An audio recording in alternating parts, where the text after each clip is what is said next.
ವೀಕ್ಷಕರೇ, ಇಂದಿನ ರಾಜಕಾರಣದಲ್ಲಿ ಒಂದು ರಾಜಕೀಯ ಸಾಮಾಜಿಕ ಜೊತೆಗೆ ಸಹಕಾರಿ ರಂಗಗಳಲ್ಲಿ ಸಾಕಷ್ಟು ಸಾಧನೆಗಳನ್ನು ಮಾಡಿರುವಂತಹ ಮತ್ತು ಮಾಡುತ್ತಿರುವಂತಹ ಸಾಧಕರನ್ನು ಗುರುತಿಸಿ ತಮ್ಮ ಮುಂದೆ ತರುವುದೇ ನಮ್ಮ ನ್ಯಾಷನಲ್ ಪೊಲಿಟಿಷಿಯನ್ಸ್ ಇನ್ ಇಂಡಿಯಾ.com ಸೋಷಿಯಲ್ ಮೀಡಿಯಾದ ಮೂಲ ಉದ್ದೇಶ.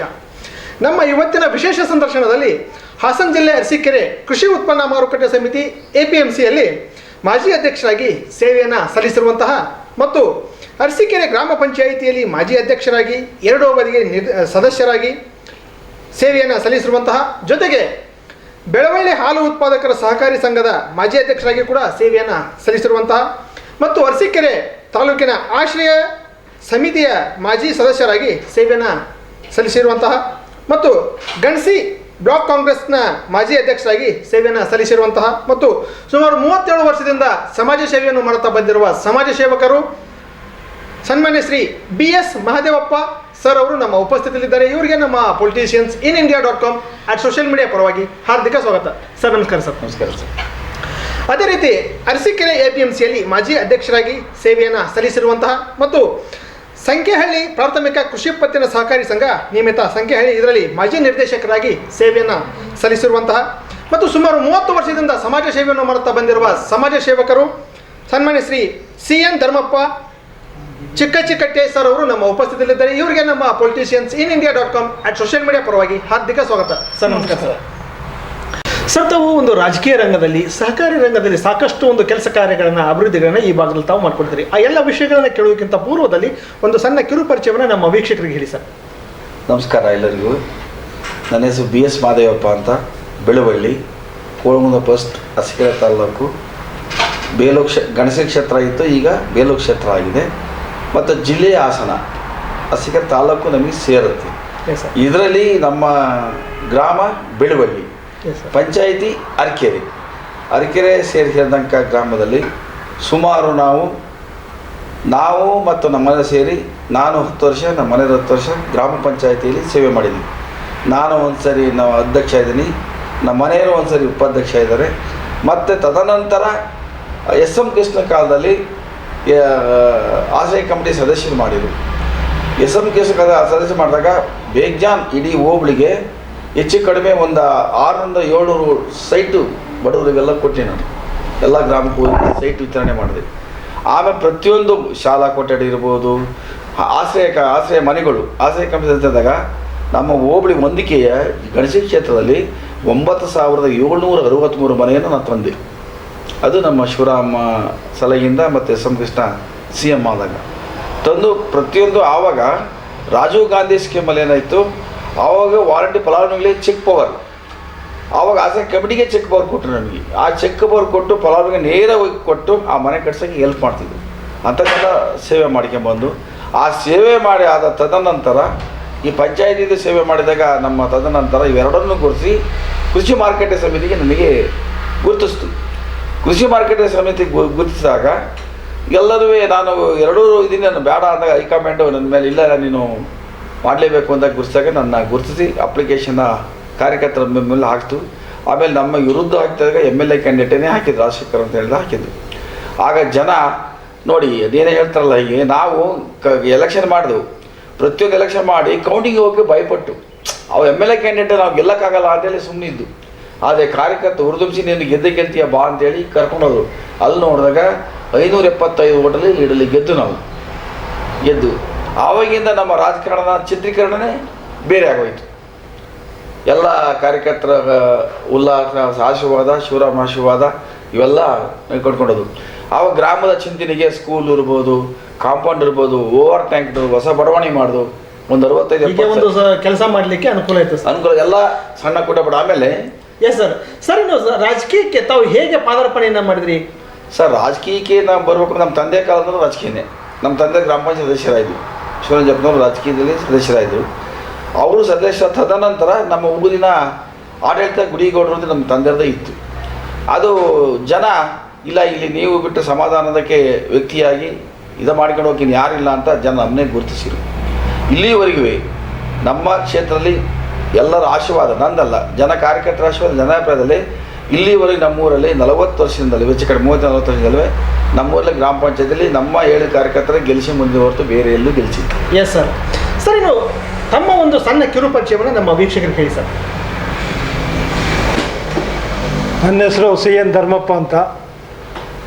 ನಾನು ನಮ್ಮೂರು ಚಿಕ್ಕಜ್ಜಿಕಟ್ಟೆಹಳ್ಳಿ, ಅರಕೆರೆ ಪಂಚಾಯಿತಿ, ಅರಸೀಕೆರೆ ತಾಲೂಕು ಮತ್ತು ಕ್ಷೇತ್ರ ಬೇಲೂರು, ಜಾವಗೋಲ್ ಹೋಬಳಿ ನಮ್ಮದು. ಹಾಗೆ ನಾನು ಮೊದಲು ಸಹಕಾರಿ ಸಂಘದಲ್ಲಿ ನಾನು ಡೈರೆಕ್ಟರ್ ಆಗಿದ್ದೆ. ತದನಂತರ ನಮಗೆ ಪಂಚಾಯತಿಲಿ ಅವಕಾಶ ಸಿಕ್ತು, ಅಪ್ಲಿಕೇಶನ್ ಹಾಕ್ತೆ. ಆದರೂ ಒಂದು 8 ಟೋಟಲ್ ಸೋತೆ. ಆದರೂ ಕೂಡ ಸೋತೆ ಅಂತ ಕೂರಬಾರ್ದು ಅಂತ ಇವರು ಮಾದೇವಣ್ಣವರು ನನ್ನನ್ನು ನೀವು ಬನ್ನಿ ನನ್ನ ಜೊತೆ ಅಂಥೇಳಿ ಕರ್ಕೊಂಬಂದರು, ಮುಂದುವರಿಸಿದ್ರು. ಹಾಗೆ ನಮ್ಮೂರಲ್ಲಿ ತುಂಬ ಕಡು ಬಡವರಿದ್ದರು. ಅವ್ರು ಯಾವುದೇ ಸೈಟು ಮನೆಗಳು, ಅವ್ರಿಗೆ ಯಾವುದೇ ಜಾಗ ಇರಲಿಲ್ಲ. ಅಲಮಾರಿ ಜನಾಂಗ, ಅವರಿಗೆ ಅಲ್ಲಿರೋಕ್ಕೆ ಸ್ಥಳ ಇರಲಿಲ್ಲ. ಹಾಗಾಗಿ ನಮ್ಮೂರಿನಲ್ಲಿ ನಾನು ಆವಾಗ ಒಂದು ಸರ್ಕಾರಿ ಜಾಗ ಇತ್ತು, ಅದನ್ನು ಸೈಟ್ ಮಾಡಿದೆ. ಇವರು ಆಶ್ರಯ ಕಮಿಟಿ ಸದಸ್ಯರಾಗಿದ್ದರು. ಆ ಕಾಲದಲ್ಲಿ ಶಿವರಾಮ್ ಅವರು MLA ಇದ್ದರು. ಹಾಗೆ ನನಗೆ ತುಂಬ ಅನುಕೂಲ ಆಯಿತು. ಅವತ್ತಿನ ದಿವಸ ನಾನು ಅವರಿಗೆಲ್ಲ ಸೈಟ್ಗಳು ಕೊಟ್ಟು ಮನೆಗಳು ಕಟ್ಟಿಸ್ಕೊಟ್ಟೆ. ನಾನೇ ಸ್ವಂತ ಇಟ್ಟಿಗೆ ಊಹಿಸಿ ಎಲ್ಲ ಮಾಡಿ ಮರ ಕುಯ್ಸ್ಕೊಟ್ಟು ಏನೆಲ್ಲ ಸಹಕಾರ ಮಾಡಿ ಮನೆಗಳು ಕಟ್ಟಿಸ್ಕೊಟ್ಟೆ. ಜನ ನನ್ನನ್ನು ಅವತ್ತು ಗುರುತಿಸಿದ್ರು. ಅವರು ಅಲಮಾರಿ ಜನಾಂಗ ವ್ಯಾಪಾರಕ್ಕೆ ಹೋದವರು ಎಲ್ಲ ಹಳ್ಳಿ ಕಡೆ ಎಲ್ಲ ಹೇಳ್ಕೊಂಡು ಬಂದುಬಿಟ್ರು, ನಮ್ಮ ಧರ್ಮಣ್ಣರಿದ್ದಾರೆ ನಮಗೆಲ್ಲದಕ್ಕೂ ಅಂತ. ಆಮೇಲೆ BCM ಆಫೀಸ್ಗಳಿಂದ ಅವರಿಗೆ ತುಂಬ ಸಾಲ ಕೊಡಿಸಿದೆ. ಅಲಮಾರಿ ಸಾಲ ಅಂತ ಬಂದಿತ್ತು.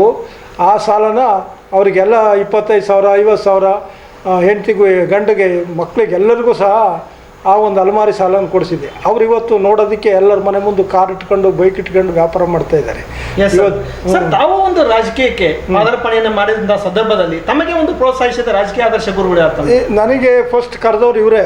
ಅದಕ್ಕಿಂತ ಮುಂಚೆ ಶಿವರಾಮ್ ಜೊತೆ ಇದ್ವಿ. ಆದರೆ ಏನೋ MLA ಇದ್ದಾರೆ ಅಂತ ಅಂದ್ಕೊಂಡಿಂದ ಒಂದಿವ್ಸ ಹೋಗ್ತಿದ್ದು ಬರ್ತಿದ್ದು ಅಷ್ಟು ಬಿಟ್ಟರೆ, ಹಂಗಾಗಿ ಸಕ್ರಿಯವಾಗಿ ರಾಜಕಾರಣಕ್ಕೆ ಬಂದಿರಲಿಲ್ಲ. ಲೋಲಕ್ಷಮ್ಮರು ಪಂಚಾಯತಿ ನಿಂತರು, ನಾನು ನಿಂತೆ. ಅವಾಗ ಇವರು ಸೋತೆ ಅಂತ ಬಿಡಬಾರ್ದು ಅಂತ ಕರ್ಕೊಂಡ್ರು ನನ್ನ ಜೊತೆ ಕರ್ಕೊಂಬಂದು ಮಾದೇವಣ್ಣರು ಇನ್ನೆಲ್ಲ ಸಹಕಾರಗಳು ಏನೇನು ಪಂಚಾಯತಿಯಿಂದ ಆಗಬೇಕಾದವು, MLA ಕಡೆಯಿಂದ ಆಗಬೇಕಾದವು. ನಮ್ಮೂರಿಗೆ ಒಂದು ರಸ್ತೆ ಇರಲಿಲ್ಲ. ಒಂದು ಬೈಕಲ್ಲಿ ಬಂದರೆ ನಾನು ಇಲ್ಲಿ ನಿಲ್ಲಿಸಿ ಹೋಗ್ಬೇಕಿತ್ತು. ಆ ಒಂದು ಪರಿಸ್ಥಿತಿ ಇತ್ತು. ಅಂಥ ಒಂದು ಪರಿಸ್ಥಿತಿ ನಮ್ಮೂರುಗಳಿಗೆ ಹೋಗೋದಕ್ಕೆ. ಇಲ್ಲಿ ಬೈಕಲ್ಲಿ ಬಂದರೆ ಮಳೆ ಬಂದ ದಿವಸ ಇಲ್ಲೇ ನಿಲ್ಲಿಸಿ ನಡೆದು ಹೋಗ್ಬೇಕಿತ್ತು. ನಾನು ಬೈಕಲ್ಲಿ ಹೋಗಕ್ಕೆ ಆಗ್ತಿರಲಿಲ್ಲ. ಅಂಥ ಒಂದು ಕಾಲದಲ್ಲಿ ಶಿವರಾಮ್ ಅವರು ನಮಗೆ ಕಾಂಕ್ರೀಟ್ ರಸ್ತೆಗಳು ಮಾಡಿಸ್ಕೊಟ್ರು, ಟಾರ್ ರೋಡ್ ಮಾಡಿಕೊಟ್ರು, ಬಸ್ಗಳು ಬಿಡಿಸ್ಕೊಟ್ರು. ಇವೆಲ್ಲ ಇಂಥ ಒಂದು ಬೇಕಾಷ್ಟು ಕೆಲಸಗಳು ಮಾಡಿಕೊಟ್ರು.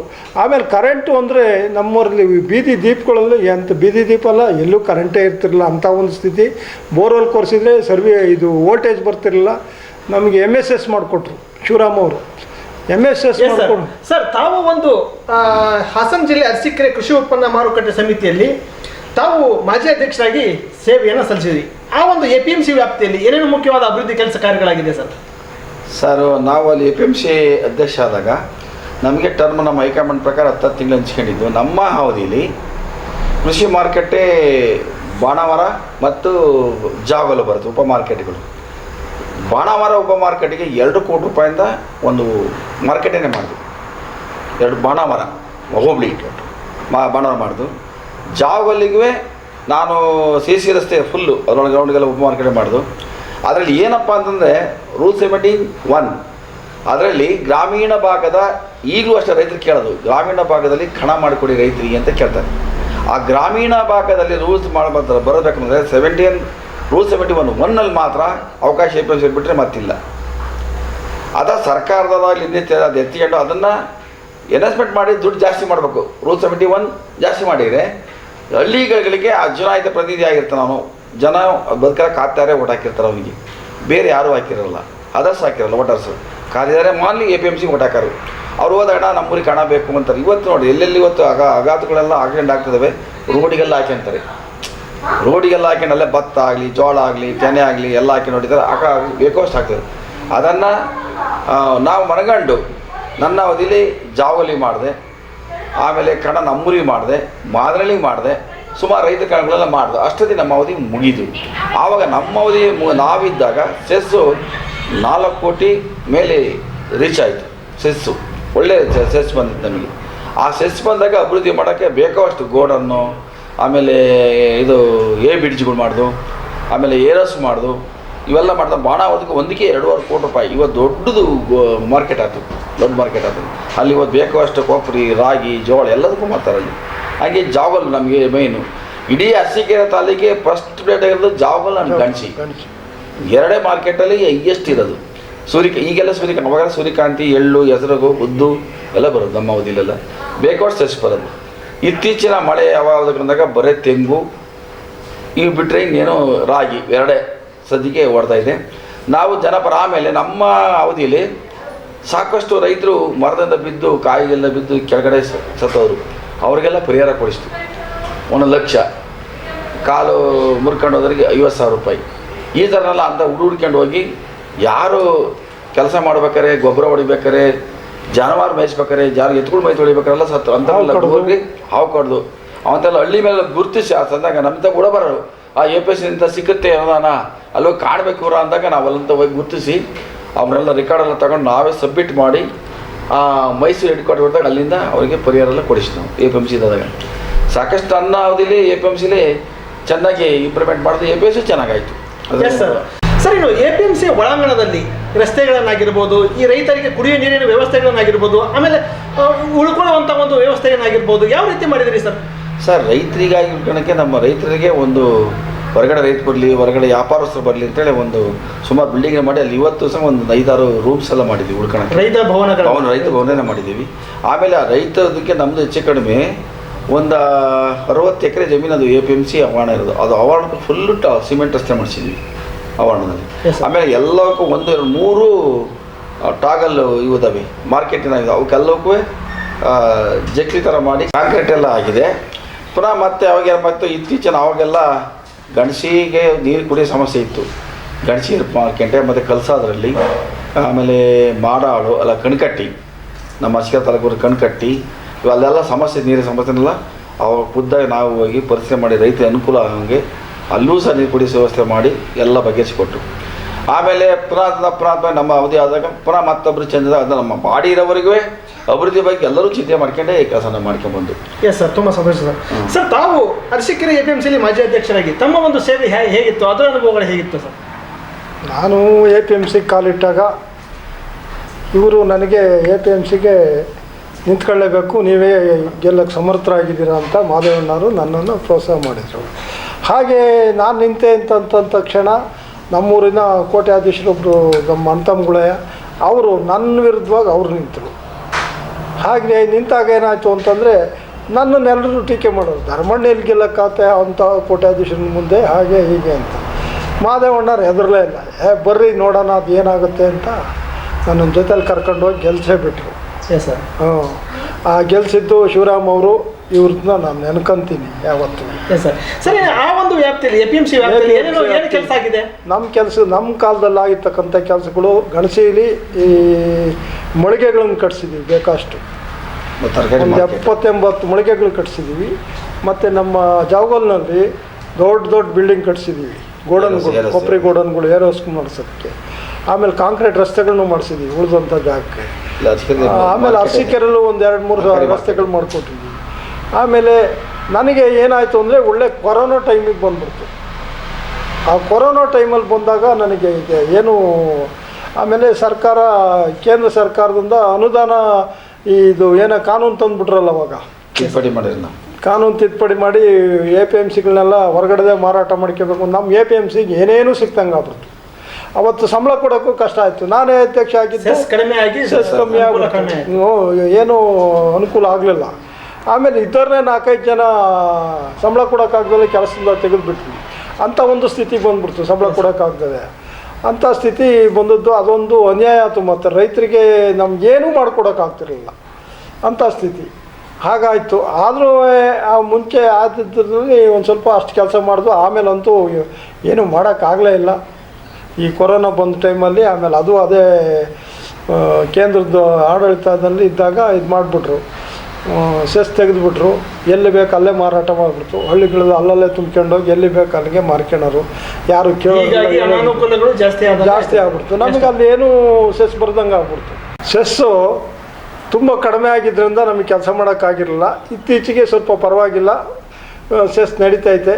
ಆದರೆ ನಾವು ನಮ್ಮದು APMC ಹೋಗಾಗಲೇ 2 ವರ್ಷ ಆಗೋತು, 2 ವರ್ಷಗಳು ಕಳೆದೋಗಿದೆ. ಅಲ್ಲಿಂದ ಇಲ್ಲಿವರೆಗೂ ಅದು ಏನು ಕೆಲಸ ನಡೀತಾ ಇದ್ದಾವೋ MLAರಿಗೆ ಗೊತ್ತು, ಆಫೀಸರ್ಗಳಿಗೆ ಗೊತ್ತು. ಸೆಕ್ರೆಟ್ರಿಗಳಿಗೆ.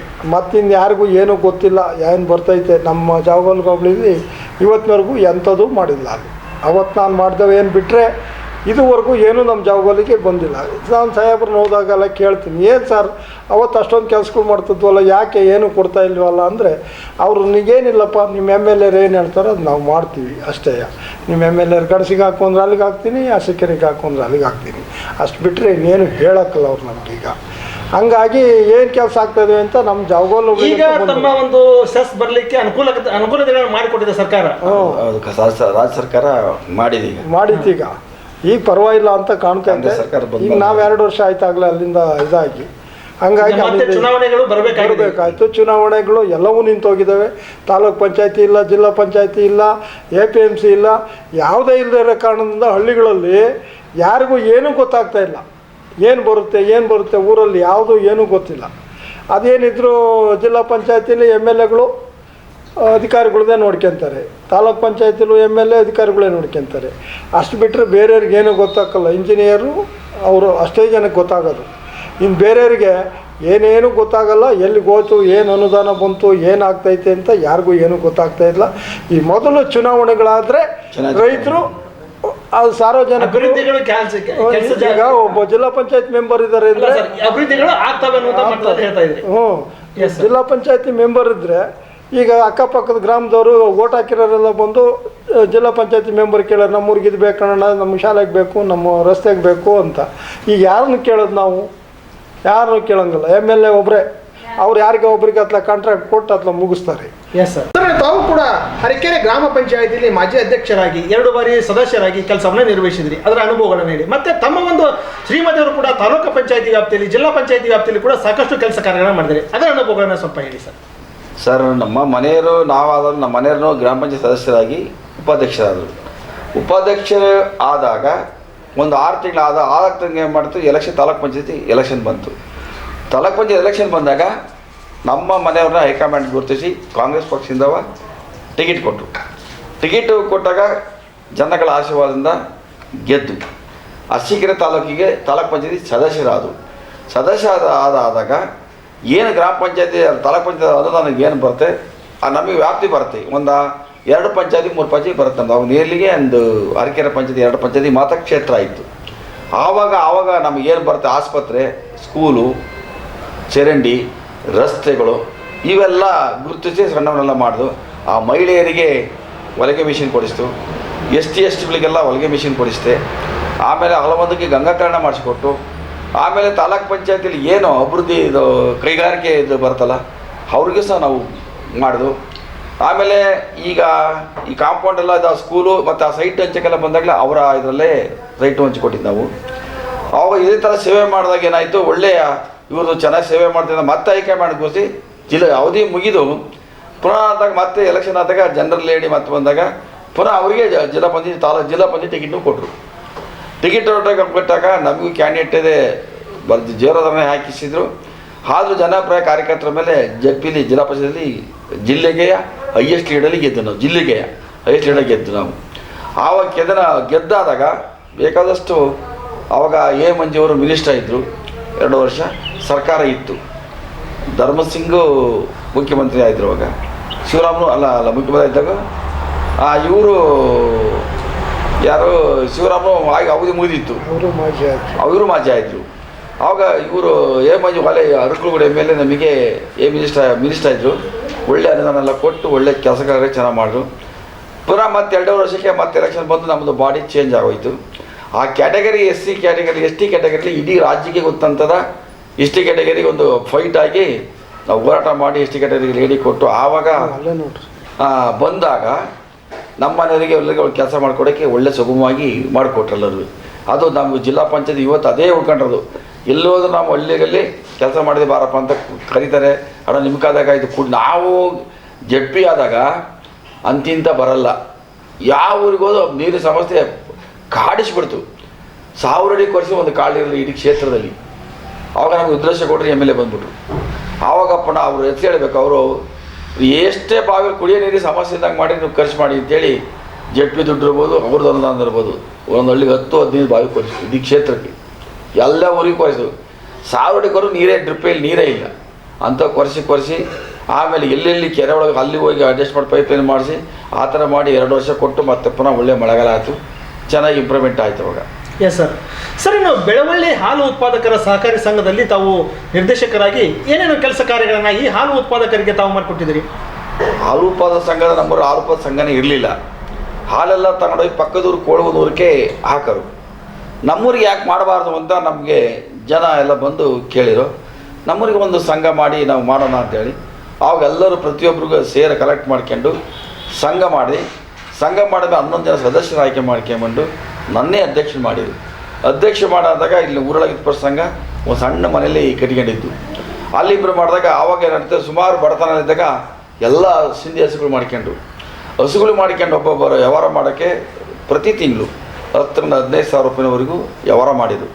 ಆವಾಗ ಜನಗಳಿಗೆ ಗೊತ್ತಾಯಿತು, ಈ ಸಂಘ ನಮಗೆ ಚೆನ್ನಾಗತ್ತೆ, ಇದು ಇಂಪ್ರೂವ್ ಮಾಡಬೇಕು ಅಂತ ಎಲ್ಲ ತಿಳುವಳಿಕೆ ಕೊಟ್ಟಾಗ ಅವರಿಗೆ ಏನು ಸಹಾಯಧನ ಬರುತ್ತೆ ಅದ ವರ್ಷದಲ್ಲಿ 3 ಹಾಕೋದಿಗೆ ಸಹಾಯಧನಕ್ಕೆ ವಿತರಣೆ ಮಾಡೋಕ್ಕೆ ನಾನು ಹೆಲ್ಪ್ ಮಾಡಿಕೊಟ್ಟೆ.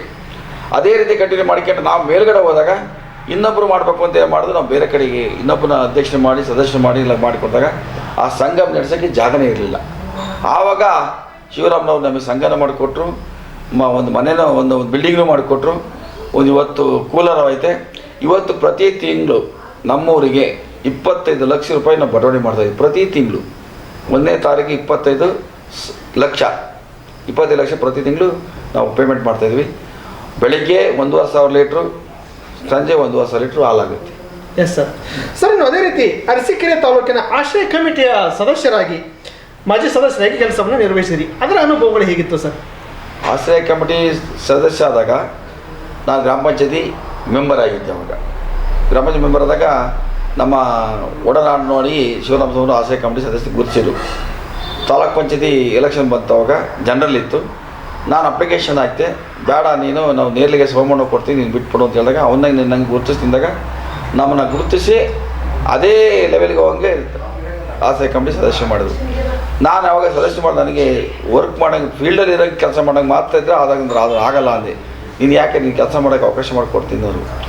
ನಾವು ಅವಕಾಶ ಮಾಡಿಕೊಟ್ಟಾಗ ನಾನು ಹೋಬಳಿಲಿ ಪ್ರತಿ ಗ್ರಾಮ ಅರಕೆರೆ, ಕೋಳಗುಂದ, ಜಾವಗಲ್ಲು, ನೇರ್ಲಿಗೆ, ಕರ್ಗುಂದ ದೊಡ್ಡ ದೊಡ್ಡ ಗ್ರಾಮದಲ್ಲಿ ಮನೆಗಳ ಸೈಟ್ ಸಮಸ್ಯೆ ಭಾರಿ ಇತ್ತು. ಒಂದೊಂದು ಊರಿಗೆ ನಮ್ಮೂರಲ್ಲಿ 65 ಸೈಟ್ ಮಾಡಿದ್ವಿ, ಇವರಿಗೂ ಸೈಟ್ ಮಾಡಿದ್ವು. ಜಾವಗಲ್ಲಿಗೆ 2,000 ಸೈಟ್ ಮಾಡಿದ್ವಿ. ಆಮೇಲೆ ಕರ್ಗುಂದಕ್ಕೆ 700 ಮಾಡಿದ್ವು. ಗಣಸಿಗೆ 1,500 ಮಾಡಿದೆ. ಈಗ ಎಲ್ಲ ಕ್ಷೇತ್ರಕ್ಕೆ ಸೈಟ್ಗಳು ಮಾಡಿ ಆದಾಗ ನಾನು ಶಿವರಾಮಿಗೆ ಒತ್ತಡ ಹಾಕ್ತೀವಿ, ಸರ್ ಬರೀ ಸೈಟ್ ಮಾಡ್ಕೊಂಡಿರಲ್ಲ, ಮನೆ ಕೊಡು ಬಡವರಿಗೆ ಎಂದು. ಆಯ್ತು ಕಣೆ, ನೀನು ಸರ್ವಿಸ್ ಮಾಡಿ ಬಂದಿದ್ದಲ್ಲ, ಆ ಫಲಾನುಭವಿಗಳನ್ನ ಗುರುತಿಸಿ ನೀವು ಪಟ್ಟಿ ಕೊಡು, ಮನೆ ಕೊಡ್ತಿದ್ರು.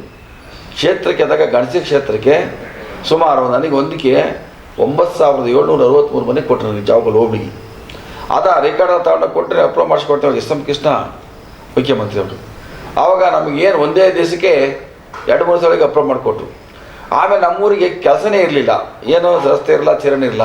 ಸ್ವಚ್ಛ ಗ್ರಾಮ ಅಂತ ಬಂತು. ಗೋರ್ಪಡೆ ಮಿನಿಸ್ಟ್ರ್ ಅವಾಗ ಗ್ರಾಮೀಣ ಸಚಿವರು. ಆವಾಗ ಬಂದಾಗ ಕೋಳಗುಂದ ಮತ್ತು ಅದಕ್ಕೆ 20% ನಾವು ಕಟ್ಟಬೇಕು, 80% ಸರ್ಕಾರ ತುಂಬೋದು. ಆವಾಗ ಅದರಲ್ಲಿ 20 ಲಕ್ಷ ನಮ್ಮೂರಿಗೆ, ಕೋಳಗುಂದ 20 ಲಕ್ಷ ಮಾಡೋದು. ಅಲ್ಲಿ ಕೆಲಸ ಮಾಡಿದಾಗ ನಮ್ಮ ಜನ ಇನ್ನೂ ಗುರುತಿಸಿರು. ಇವರು ಭೇದ ಭಾದ ಮಾಡಲ್ಲ, ಊರಿಗೆ ಯಾವುದು ಜಾತಿಯಲ್ಲಿ ಇರ್ತಾವ ಆ ಥರ ಮಾಡಿ ಜನ ಬೆಳೆಸನ್ ಇವತ್ತಿನವರೆಗೂ ತಂದರು. ನಮ್ಮ ವರ್ಕ್ ಮಾಡೋಕ್ಕೆ ಕೆಲಸ ತಂದರು. ನಮ್ಮಲ್ಲಿ ಜಾತಿ ಇಲ್ಲ, ನಲ್ಲಿ ಅದೇನೋ ನಂದು ದೊಡ್ಡದಿಂದ ದೊಡ್ಡ ಗುಣ ಬಂದುಬಿಟ್ಟಿದೆ. ಅದು ಜನಾಶೀರ್ವಾದ. ನಮಗೆ ಯಾವ ಜನಾಂಗ ಜಾತಿ ಪಾತಿ ಬರೋ ಅದೊಂದು ನನಗೆ ಶಿವರಾಮ ತತ್ವ ಸಿದ್ಧಾಂತ ಕಲಿಸಿದ್ದಾರೆ. ಯಾವತ್ತೂ ರಾಜಕಾರಣದಲ್ಲಿ ಬೆಳಿಬೇಕು ಅಂದರೆ ಏನಾದ್ರು ಜಾತಿ ಮಾಡಿದ್ರೆ ನೀವು ಉದ್ಧಾರ ಆಗಲ್ಲ. ಅಧಿಕಾರಿಗಳೆಲ್ಲ ವಿಶ್ವಾಸ ಇಟ್ಕೊಂಡು ಅವೆಲ್ಲ ಕೆಲಸ ಮಾಡ್ಕೊಂಡು ಹೋಗೋ ಒಂದು ಒಳ್ಳೆಯ ನೇಚರ್, ಅದನ್ನು ಬೆಳೆಸ್ಕೊಂಡು ಹೋಗೋದು ಇವತ್ತು ನಾವು ಈ ಮಟ್ಟಕ್ಕೆ ಬೆಳೆಯೋಕ್ಕೆ ಸಾಧ್ಯ ಆಯ್ತು. ಜನಗಳಿಗೆ ಸೇವೆ ಮಾಡೋಕ್ಕೆ ಸಾಧ್ಯ ಆಯ್ತು. ಬಡವ್ರ ಬಗ್ಗರಿಗೆ ಎಬ್ಬರಿಸೋಕ್ಕೆ ಇವ್ರಿಗೆ ಎಲ್ಲಿ ಮಾಡೋ ಕೆಲಸ ಮಾಡ್ಕೊಡ್ಬೇಕು ಅಂತ ಸಾಕಾಯಿತು. ಆಮೇಲೆ ಇವತ್ತು ಸಹ ನಮ್ಮೂರಲ್ಲಿ ಕಾಲೋನಿ ತಾಂಡುಗಳಲ್ಲಿ ಅವ್ರ ಮನೆಯಲ್ಲೆಲ್ಲ ಗಂಗಾ ಕಲ್ಯಾಣ, ನಮಗೆ ಗಂಗಾ ಕಲ್ಯಾಣ ಅಂತ ಒಬ್ರಿಗೆ ಗೊತ್ತಿರಲಿಲ್ಲ. ಇವತ್ತು ಒಂದೊಂದು ಊರಿಗೆ ನಾವು ಅವಧಿ ಇದ್ದಾಗ 10-15 ಗಂಗಾ ಕಲ್ಯಾಣ ಮಾಡಿಕೊಟ್ರು. ಆ ಸ್ಕೀಮೇ ಯಾರಿಗೂ ಗೊತ್ತಿರಲಿಲ್ಲ. ಅದು ಹಂಗೆ ಮುಚ್ಚಿ ಮರೆಯಲೇ ಹೋಗೋದು. ಅದೊಂದು ಪ್ರಮೋದ್ಯವ ಮಾಡಿದೆ ನಾನು. ಇದು ಬಡವರಿಗೆ ಅನುಕೂಲ ಆಗುತ್ತೆ ಅಂತಂದಾಗ 2 ಎಕರೆ 1 ಎಕರೆ ಜಮೀನಿಗೆ ಅನುಕೂಲ ಆಗುತ್ತೆ ಅಂತ ಮಾಡಿ ಅದು ಮಾಡಿಸ್ಕೊಟ್ಟೆ. ಆವಾಗ ಜನ ಇನ್ನೂ ಚೆನ್ನಾಗಿ ಪ್ರಚೋದನೆ ಆಯ್ತು ಈ ಕೆಲಸ ಅಂತೇಳಿ ಗೊತ್ತಾಯ್ತು ಎಲ್ಲರಿಗೆ ಆ ಮಟ್ಟಿಗೆ. ಆಮೇಲೆ ಈಗ ಏನು ಗಂಗಾ ಇದು ವಿಧವೇತರಿಗೆ ಗಂಡಸರಿಗೆ ಉದ್ಯೋಗದವರಿಗೆ ಅವರಿಗೆ ಮಾಹಿತಿನೇ ಗೊತ್ತಿಲ್ಲ, ಏನು ದುಡ್ಡು ಸಹ ಬರ್ತಿರಲಿಲ್ಲ. ಅದು ಸಹ ಸ್ವಂತ ಖರ್ಚಿನ ಓಡಾಡ್ಕೊಂಡು ಕರ್ಕೊಂಡೋಗಿ ಮಾಡಿಸಿ. ಇವಾಗೆಲ್ಲ ಇಂಟರ್ನೆಟ್ಟು, ಆನ್ಲೈನು, ಗ್ರಾಮ ಒನ್ ಅಪ್ಲಿಕೇಶನ್ ಅವಾಗೇನಿಲ್ಲ. ತಾಲೂಕು ಆಫೀಸಿಗೆ ಹೋಗ್ಬೇಕು, ಅರ್ಜಿ ಹಾಕಬೇಕು, RAV ರಿಪೋರ್ಟ್ ಹರಿಸ್ಬೇಕು, ಮತ್ತೆ ಪುನಃ ತಗೊಂಡೋಗಿ ಅಪ್ರೂವ್ ಮಾಡಿಸ್ಬೇಕು ಆಗಿತ್ತು. ಈಗ ನನಗೆ ಆನ್ಲೈನ್ ಇರಲಿಲ್ಲ ಅವಾಗ.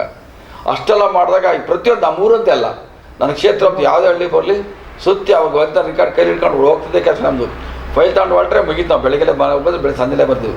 ಅಂದರೆ ನಮ್ಮಲ್ಲಿ ನಮ್ಮ ಕುಟುಂಬ ಜಾಸ್ತಿ ನಮಗೆ ಸಹಕಾರ ಕೊಡ್ತು. ನಮ್ಮ ಧರ್ಮಪತ್ನಿಯವರಷ್ಟೇ, ಅವರು ಯಾವತ್ತು ಎಲ್ಲಿಗೋದು ಏನೋ ಕೇಳ್ತಿಲ್ಲ. ಜನಸೇವೆ ಮಾಡೋಕ್ಕೆ ಎಲ್ಲಿಗೋದಾಗ ನಾನು ಯಾರು ಯಾತನೆ ಕೇಳ್ತಿಲ್ಲ, ಯಾವ ಇದಕ್ಕೆ ಕೇಳ್ತಿಲ್ಲ. ಜನಸೇವೆ ಮಾಡೋಕ್ಕೆ ಅವಕಾಶ ಮಾಡಿಕೊಟ್ರು. ಅವರು ಕಾಲುಗುಣ ಏನೋ ನಮ್ಮಲ್ಲಿ ಒಳ್ಳೆ ರೀತಿಯಲ್ಲಿ ಬೆಳ್ಕೊಂಡು ಹೋಯ್ತು. ರಾಜಕಾರಣ ಜೀವನದಲ್ಲಿ ಪಾದಾರ್ಪಣೆ ಬೆಳೆದ್ರಿಂದ ಅವ್ರದ್ದೇ, ನಮ್ಮದೇ ಏನನ್ನಲ್ಲ. ಅವ್ರದ್ದು ಬಂದಾಗ ತಾಲೂಕು ಪಂಚಾಯತ್ ಲೆವೆಲ್ ಗುರುತಿರಲಿಲ್ಲ, ಜಿಲ್ಲಾ ಪಂಚಾಯತ್ ಗುರುತಿಲ್ಲ. ಇವತ್ತು ನನ್ನ 7 ದಿವಸ ರಾಜ್ಯ ಕೃಷಿ ಮಾರಾಟ ಮಂಡಳಿಯ ಅಧ್ಯಕ್ಷ ಮಾಡಿದ್ದಾರೆ. ನಮ್ಮದು ಬಾಡಿ ಒಂದೇ ಇತ್ತು ಜಿಲ್ಲೆಗೆ. ಆವಾಗ ಇಡೀ ಜಿಲ್ಲೆ ಇದ್ದಾಗ ನಾವು ಒಳನೇಶ್ವರ ಹೋಯ್ತು, ಚಂದ್ರಪಟ್ಟಣ ಹೋಯ್ತು, ಎಲ್ಲ ಹೋಯ್ತು. ನಮ್ಮ ಅರಸೀಕೆರೆ ತಾಲೂಕಲ್ಲಿ ಒಂದೇ ಒಂದು ಮಾಡಿದೆ. ನಮ್ಮ ಜಿಲ್ಲೆಗೆ ಆಗುವಾಗ ರೇವಣ್ಣವ್ರು ಮಿನಿಸ್ಟರ್ ಆಯಿತು, ಅವರು PW ಮಿನಿಸ್ಟರ್ ಆಯಿತು. ಯಾವುದೇ ಪಾರ್ಟಿ ಇರ್ಬೋದು. ಆವಾಗ ನಮ್ಮ ತಾಲೂಕಿನ ಒಬ್ಬರು ಅಧ್ಯಕ್ಷ ಆಗಲಿ ಅಂತೇಳಿ 7 ದಿವಸ ಅಷ್ಟೇ ನಮ್ಮ ಅವಧಿ ಮುಗೀತು. ಅಲ್ಲಿಗೆ ಮುಗಿದೋತು. ರಾಜ್ಯ ಕೃಷಿ ಮಾರಾಟ ಮಂಡಳಿ ಅಧ್ಯಕ್ಷ ಮಾಡಿದರು. ಆ ಅಧ್ಯಕ್ಷ ಮಾಡಿ ಒಂದು 7 ದಿವಸಕ್ಕೆ ಭಾಳಷ್ಟು ತಿಳ್ಕೊಂಡೆ. ನಾವು ಮಾಡೋದ್ರೊಳಗೆ ನನಗೆ ಭಾರಿ ಹುಮ್ಮಸ್ಸಿತ್ತು ಮಾಡಬೇಕು ಅಂತ. ಅಷ್ಟರೊಳಗೆ ಈ ಅವಧಿ ಮುಗೀತು, ಏನು ಮಾಡೋಕ್ಕಾಗಲಿಲ್ಲ. ಅದು ತಿಳ್ಕೊಂಬಂದು ಏನು ಮಾಡ್ಬೋದು ಬಿಡ್ಬೋದು ತಿಳ್ಕೊಂಬಂದು ಇದರಲ್ಲಿ ಇವ್ರಿಗೂ ಅಷ್ಟು ಹೇಳ್ಕೊಂಡು ಇವ್ರದ್ದು ಅವಧಿ ಮುಗೀತು. ಅಷ್ಟೊಂದು ಎಲೆಕ್ಷನ್ನೇ ಮತ್ತೆ ಪುನಃ ಬರಲೇ ಇಲ್ಲ. ಅವಧಿ ತಿಳ್ಕೊಂಡು ಬಂದ್ವಿ. ಜನಗಳಿಗೆ ಯಾವ ರೀತಿ ಮಾಡ್ಬೋದು, ತೆಂಗಿ ರೋಗ ರುಚಿ ರೋಗ ಬಂದು APMC ಏನು ಮಾಡ್ಬೋದು, ಆಮೇಲೆ ಪ್ರತಿಯೊಂದು ಯಾವ ಬೆಳೆ ಏನು ಮಾಡಿದ್ರೆ ಏನಾಗುತ್ತೆ, ರೈತರು ಯಾವ ಬೆಳೆ ಬರೋದು ಏನಾಗುತ್ತೆ ಏನಾಗೋದಿಲ್ಲ ಎಲ್ಲ ಅನುಭವ ರಾಜ್ಯದ ಮಟ್ಟ ಬಂದಾಗ ಗೊತ್ತಾಯ್ತು. ಒಂದೇ ಮೀಟಿಂಗ್ ಅಟೆಂಡ್ ಮಾಡಿದ್ದು ನಾನು. ಅಷ್ಟರಲ್ಲೇ ಎಲ್ಲ ತಿಳ್ಕೊಂಡ್ಬಿಟ್ಟೆ ನಾನು. ಆ ಮಟ್ಟಕ್ಕೆ ಮಾಡ್ದೆ ಬಂದಾಗ ಆಮೇಲೆ ನಮಗೂ ಸಹ ನಮ್ಮ ಕುಟುಂಬದಲ್ಲಿ ನಮ್ಮ 2 ಮಕ್ಕಳು, ಇಬ್ಬರು ಓದಿದ್ದಾರೆ. ಒಬ್ಬ ಇಂಜಿನಿಯರು, ಇನ್ನೊಬ್ಬ ಕಂಡಕ್ಟರ್ ಆಗಿದ್ದು. ಅವ್ರಿಗೆ ಆಕ್ಸಿಡೆಂಟ್ ಆಗಿ ಮತ್ತೆ ಮನೇಲಿ ಇದ್ದ. ಅವನು ಸಹ ನಮ್ಮ ಸೊಸೆಯರು ಒಬ್ಬರು ಇವತ್ತು ಗ್ರಾಮ ಪಂಚಾಯತ್ ಸದಸ್ಯರು ನಮ್ಮಲ್ಲಿ ಪ್ರೆಸೆಂಟು ಈಗಲೂ ನಮ್ಮ ಇಲ್ಲಿ ಬಂದು ಆ ಸೊಸೆಯರೇ ಇವತ್ತು ಗ್ರಾಮ ಪಂಚಾಯತ್ ಸದಸ್ಯರೇ. ಇವತ್ತು ನೆನ್ನೆ ಓಟಾಕಿ ಬಂದವರು ಇವತ್ತು ಅವರು ಗ್ರಾಮ ಪಂಚಾಯತಿ ಮೆಂಬರೇ. ಇವತ್ತು ನಾವೇ ಬಿಟ್ಟುಕೊಟ್ಟಿದ್ದಾರೆ ಪಂಚಾಯತಿಯ. ಆ ಮಟ್ಟಿಗೆ ನಡೀತೈತೆ. ಈ ಥರ ಮಾಡ್ಕೊಂಡು ಮಕ್ಕಳು ಸಹ ಒಬ್ಬ ಇಂಜಿನಿಯರು ಮಾಡ್ಕೊಂಡು ಅವರು ಸಹ ನಮ್ಮ ಮಕ್ಕಳು ನಮ್ಮಂಗೆ ಸೇವೆಯಲ್ಲಿ ತೊಡಕೊಂಡಿದ್ದಾರೆ. ನಿಮ್ಮ ಒಂದು ಸಮಾಜ ಸೇವೆಗಾಗಿರ್ಬೋದು, ರಾಜಕೀಯ ಜೀವನಕ್ಕಾಗಿರ್ಬೋದು ತುಂಬ ಪ್ರೋತ್ಸಾಹವನ್ನು ಕೊಟ್ಟಿದ್ದಾರೆ ಸರ್. ಹೌದು. S sir. ಸರ್, ಇನ್ನು ಅದೇ ರೀತಿ ಗಣಸಿ ಬ್ಲಾಕ್ ಕಾಂಗ್ರೆಸ್ನ ಒಂದು ಮಾಜಿ ಅಧ್ಯಕ್ಷರಾಗಿ ಸೇವೆಯನ್ನು ಸಲ್ಲಿಸಿದಿರಿ. ಈ ಒಂದು ಪಕ್ಷವನ್ನು ಸಂಘಟಿಸುವಲ್ಲಿ ಯಾವ ರೀತಿ ತಮ್ಮ ಪಾತ್ರವನ್ನು ನಿರ್ವಹಿಸಿದಿರಿ? ಸರ್, ಗಣಸಿ ಬ್ಲ್ಯಾಕ್ ಅಧ್ಯಕ್ಷ ಅಂದಾಗ ಆ ಗಂಡಸಿಯಿಂದ ಅಧ್ಯಕ್ಷದಲ್ಲೆಲ್ಲ ಫುಲ್ ಒಂದು ಪೊಲಿಟಿಕಲ್ ಜಾಸ್ತಿ. ಒಳನೇಶ್ವರ, ಚಂದ್ರಪಟ್ಟಣ, ಗಣಸಿ ಅದರಲ್ಲಿ ಅದು ಅಧ್ಯಕ್ಷ ಆದಂದರೆ ಆ ಗುರುಸಿದ್ರೆ ನಾನೇ ಒಂದು ಭಾಗ್ಯವಂತ ಅಂತ. ಆ ಮಟ್ಟಿಗೆ ಅಲ್ಲಿ ನಾನು ಅಧ್ಯಕ್ಷ ಆದಮೇಲೆ ಒಂದು ಬಾರಿಲೂ ಪಕ್ಷ ಸೋತಿಲ್ಲ. ತಾಲೂಕ್ ಪಂಚಾಯತಿ ಪಕ್ಷ ಸೋಲೇ ಇಲ್ಲ. ತಾಲೂಕ್ ಪಂಚಾಯತಿ ಇರ್ಬೋದು, ಗ್ರಾಮ ಪಂಚಾಯತಿ ಇರ್ಬೋದು, ಜಿಲ್ಲಾ ಪಂಚಾಯತಿ ಇರ್ಬೋದು, ನನ್ನ ಅವಧಿಲಿ ಒಂದು ಪಕ್ಷ ಒಂದ್ಸಲಿ ಸೋಲ್ಲ. MLA ಸೋತಿಲ್ಲ. ರುದ್ರೇಶಗೌಡ ಹೇಳ್ತಾರೆ, ಅವರು ಒಟ್ಟು ನನ್ನ ಅಧ್ಯಕ್ಷ 7 MLA ಇದ್ದಾರೆ. ಶಿವರಾಮ್ 4 ಬಾರಿ, ರುದ್ರೇಶಗೌಡ 6 ಬಾರಿ, 6 ಜನ MLA ಆಗೋಗಿದ್ದಾರೆ. ನಾನು ಅಧ್ಯಕ್ಷ ಆದಾಗ ಎಲ್ಲರೂ ಗೆದ್ದಿದ್ದಾರೆ. ನನ್ನ ಅಧ್ಯಕ್ಷ ಆದಾಗ ಯಾವ್ದೇನೂ ಇದಾಗಿಲ್ಲ. ಸಂಘಟನೆ ಹಂಗೆ ಮಾಡ್ಕೊಂಡಿದ್ದೀನಿ. ಬಡವರು ಬಗ್ಗರು ಹಿಂದುಳಿದ ವರ್ಗನೆಲ್ಲ ಗುಡ್ಡ ಹಾಕ್ಕೊಂಡು ಅದರಲ್ಲಿ ರಾಜಕೀಯ ಮಾಡ್ದಂಗೆ ಜನಾಂಗ ಜಾತಿ ಮಾಡ್ದಂಗೆ ಮಾಡ್ಕೊಂಡು ಒಗ್ಗಟ್ಟು ಗುಡಿಸ್ಕೊಂಡು ಹೋಗಿದ್ದೀವಿ.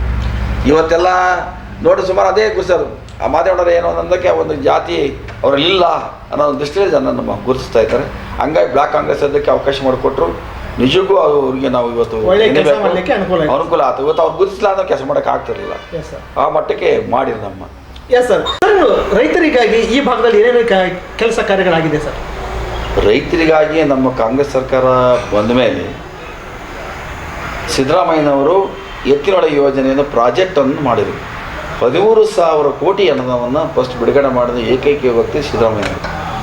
ಅವರು ಗುದ್ಲಿ ಪೂಜೆ ಮಾಡೋದಾಗ ಕೆಲಸವನ್ನು ಸ್ಟಾರ್ಟ್ ಮಾಡಿ ಇಲ್ಲಿ ಸಕಲೇಶ್ವರ ಟು ಕೋಲಾರ ಕುಡಿಯ ನೀರಿಗೆ ಅಂತ ಮಾಡಿದರು.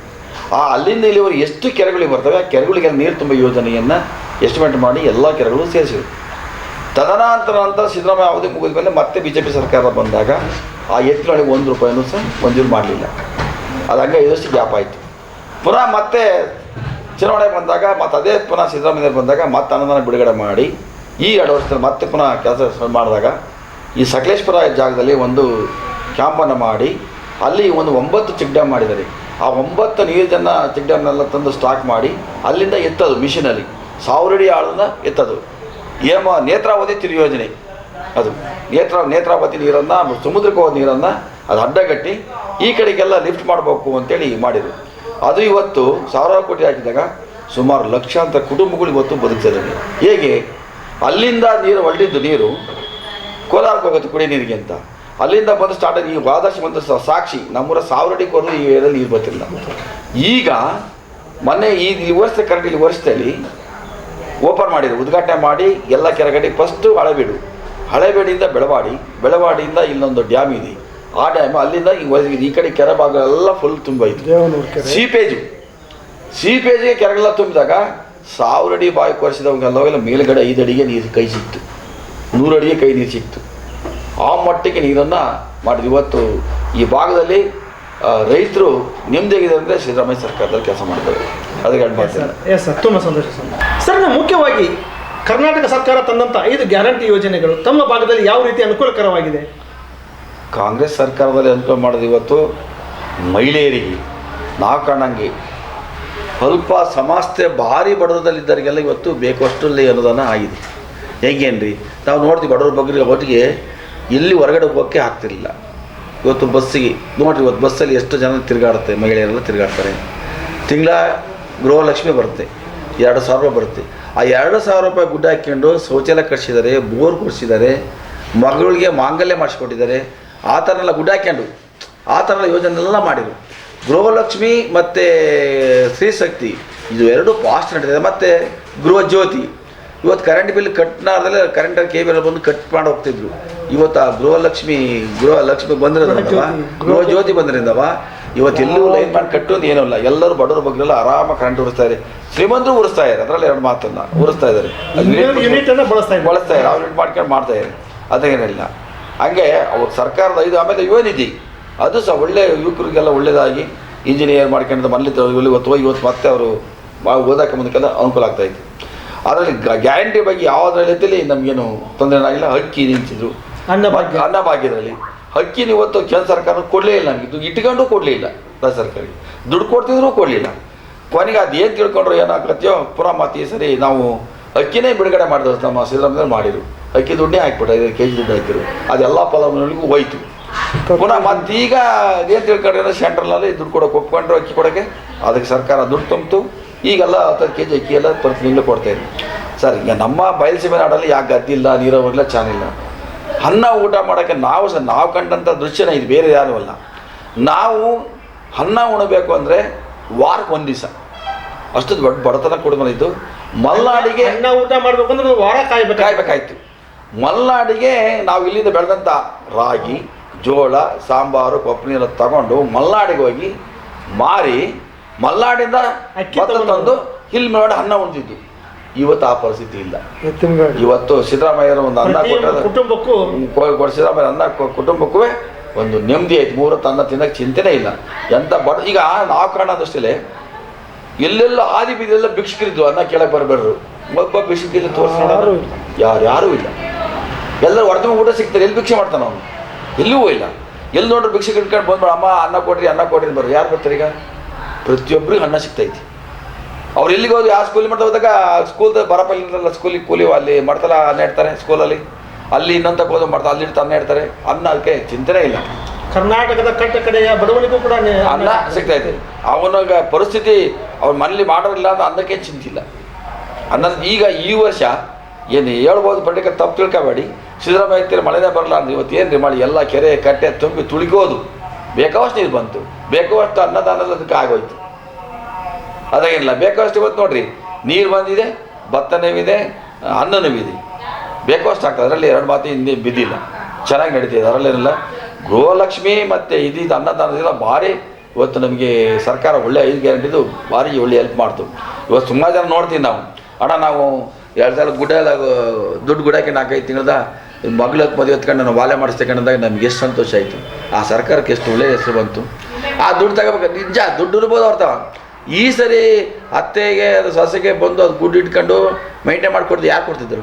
ಅವರೆಲ್ಲ ಹೊರಡಬೇಕು ಅಂದರೆ ಗಂಡ ತಿಕ್ ಕೊಡಬೇಕು, ಬಸ್ ಗಟ್ಟಿ ಹೋಗ್ಬೇಕು, ಅದಿಗೇನಿಲ್ಲ, ಸೀದಾ ಆಧಾರ್ ಕಾರ್ಡ್ ತಗೊಂತಾರೆ, ಬಸ್ ಹೋಗ್ತಾರೆ, ಕಾರ್ಯಕ್ರಮ ಮುಗಿಸ್ತಾರೆ, ಬರ್ತಾರೆ, ಮನೆಗೆ ಬರ್ತಾರೆ. ಆ ಪರಿಸ್ಥಿತಿ ಚೆನ್ನಾಗಾಯ್ತು. ದುಡಿಯೋ ಹೆಣ್ಮಕ್ಳಿಗೂ ಅನುದಾನ ಆಯಿತು, ಅದರಲ್ಲಿ ಎರಡು ಮಾತಿಲ್ಲ. ಒಳ್ಳೆ 5 ಗ್ಯಾರಂಟಿ ಒಳ್ಳೆ ಪ್ರಸಿದ್ಧವಾಗಿ ನಡೆದು, ಎಲ್ಲೂ ಲೋಪದೋಷ, ಮಧ್ಯದಲ್ಲಿ ಯಾರೋ ಅದಕ್ಕೆ ಲೀಡ್ರ್ ಇಲ್ಲ, ಮಧ್ಯ ಯಾತ್ರೆಗೆ ಏಜೆನ್ಸಿ ಇಲ್ಲ, ಯಾರೇ ನೇರ ಅಕೌಂಟಿಗೆ ಹೋಗುತ್ತೆ, ನೇರಲ್ಲಿ ಅವ್ರ ಅಕೌಂಟ್ ಬಿಡಿಸ್ಕೊಂಡು ದುಡ್ಡು ಖರ್ಚು ಮಾಡ್ತಾರೆ. ಎಸ್ ಸರ್, ತುಂಬ ಸಂತೋಷ ಸರ್. ಸರ್, ಇದರಲ್ಲಿ ತಾವು ಹೇಳಿ ತಮ್ಮ ಒಂದು ಸಂಖ್ಯೆಹಳ್ಳಿ ಪ್ರಾಥಮಿಕ ಕೃಷಿ ಪತ್ತಿನ ಸಹಕಾರಿ ಸಂಘ ನೇಮಿತ ಸಂಖ್ಯೆಹಳ್ಳಿ ಇದರಲ್ಲಿ ಮಾಜಿ ನಿರ್ದೇಶಕರಾಗಿ ಸೇವೆಯನ್ನು ಸಲ್ಲಿಸಿದ್ರಿ. ಈ ಒಂದು ಸಂಸ್ಥೆಯಲ್ಲಿ ಯಾವ ರೀತಿ ಕೆಲಸ ಕಾರ್ಯಗಳನ್ನು ಮಾಡಲಿಕ್ಕೆ ಸಾಧ್ಯ ಆಯಿತು? ತಮ್ಮ ಕೆಲಸ ಕಾರ್ಯಗಳನ್ನ ಅಂದರೆ ಬಡವರಿಗೆ ಸಾಲ ಕೊಡೋ ಒಂದು ಉದ್ದೇಶ, ಬೆಳೆ ಸಾಲ ಕ್ರಾಪ್ ಲೋನ್ ಅಂತ ಕೊಟ್ಟರೆ ಅವರು ಬೆಳೆ ಬೆಳೆಯೋಕ್ಕೆ ಅನುಕೂಲ ಆಗ್ತಿತ್ತು. ಹಾಗೆ ಅವ್ರಿಗೆ ಸಾಲ ಕೊಡಿಸುವಾಗ ನಾವು ಶಿವರಾಮ್ ಹಿಡ್ಕೊಂಡು ಬೆಂಗಳೂರಿಗೆ ಹೋಗಿ MD ಅವರಿಗೆ ಹೇಳಿಸಿ ನಮ್ಮ ಜವಗೋಲ್ ಹೋಬಳಿಲೇ ಇಂಥ ಒಂದು ನಮ್ಮ ತಾಲೂಕಲ್ಲೇ ಇಲ್ಲ ಅಂತ ಹೇಳ್ಬೋದು ಸೊಸೈಟಿನ. ದೊಡ್ಡ ಬ್ಯಾಂಕು ಅಷ್ಟೊಂದು ಅಭಿವೃದ್ಧಿ ಆಯಿತು ಬ್ಯಾಂಕ್ ಮಾತ್ರ. ಅವತ್ತಿನ ಕಾಲದಲ್ಲಿ ಅಷ್ಟೊಂದು ಸಹಕಾರ ಮಾಡಿದ್ದು ತುಂಬ ಒಂದು ಒಳ್ಳೆಯದಾಯ್ತು. ಶಿವರಾಮ್ ಅವ್ರು ಹಿಡ್ಕೊಂಡು ನಾನು ಅದೆಲ್ಲ ತಂದು ಮಾಡಿದ್ದು ಅವರಿಗೆ ನಮ್ಮ ಸೊಸೈಟಿ ಬೆಳೆದಿರೋದಕ್ಕೆ. ಇವತ್ತು ಒಬ್ಬ ಸೆಕ್ರೆಟರಿಗಳಿದ್ದಾರೆ ಪ್ರಸನ್ನ ಅಂತ, ಅವರು ಅವತ್ತಿದ್ದರು, ಇವತ್ತು ಇದ್ದಾರೆ. ಇವತ್ತು ಅವರು ಯಾವ ಬಡವ್ರನ್ನೂ ಗುರುತಿಸಿ ಸಾಲ ಕೊಡ್ತಾರೆ. ಅಂಥ ಒಂದು ಒಳ್ಳೆ ವ್ಯಕ್ತಿ ಮಾತ್ರ. ಯಾರಿಗೂ ಸುಳ್ಳು ಹೇಳ್ತಕ್ಕಂಥ ಭಾವನೆ ವಯ್ಯನಲ್ಲಿಲ್ಲ. ಅವ್ರನ್ನ ಮೆಚ್ಕೋಬೇಕಾಯ್ತೆ ನಾನು. ಅವತ್ತಿನಿಂದ ಇವತ್ತಿನವರೆಗೂ ಅವ್ರನ್ನೆಲ್ಲ ಉಳಿಸ್ಕೊಂಡಿದ್ದೀನಿ.